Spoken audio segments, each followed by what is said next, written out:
कहानी भोला किसान और बालाजी का चमत्कार। बहुत समय पहले की बात है। राजस्थान के एक छोटे से गांव में भोला नाम का एक गरीब किसान रहता था। भोला बहुत ही ईमानदार, मेहनती और हनुमान जी का परम भक्त था। उसके पास जमीन बहुत कम थी और फसल भी मुश्किल से उगती थी। लेकिन हर सुबह वह सबसे पहले हनुमान चालीसा पढ़ता और कहता, जय श्री बालाजी, आप ही मेरी नैया पार लगाओगे।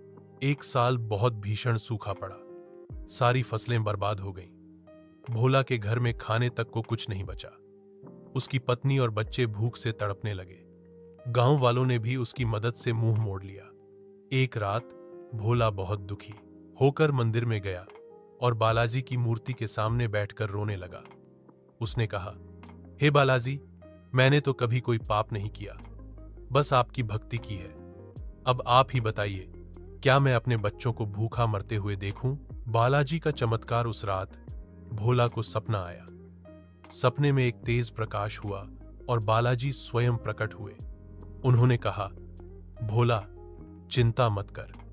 कल सुबह जब तू खेत में जाएगा, वहां जो पत्थर दिखेगा उसे उठा लेना। वहां से तेरा भाग्य बदलेगा। सुबह होते ही भोला खेत गया और वही पत्थर उसे दिखा। जैसे ही उसने उसे उठाया, वहां एक गड्ढे से सोने के सिक्के निकलने लगे। भोला समझ गया कि यह बालाजी की कृपा है। उसने कुछ पैसे से अपना घर बनाया, बच्चों की पढ़ाई करवाई और बाकी धन का एक हिस्सा लेकर सलासर धाम गया। वहां जाकर उसने बालाजी के चरणों में सब कुछ समर्पित कर दिया। सलासर बालाजी का महात्म्य। आज भी लोग मानते हैं कि जो सच्चे मन से सलासर बालाजी की भक्ति करता है, उसकी हर मनोकामना पूरी होती है। हर साल लाखों भक्त वहां आते हैं, मन्नतें मांगते हैं और चमत्कारों का अनुभव करते हैं। संदेश, श्रद्धा और सच्ची भक्ति में इतनी ताकत होती है कि भगवान भी अपने भक्त की पुकार सुन लेते हैं।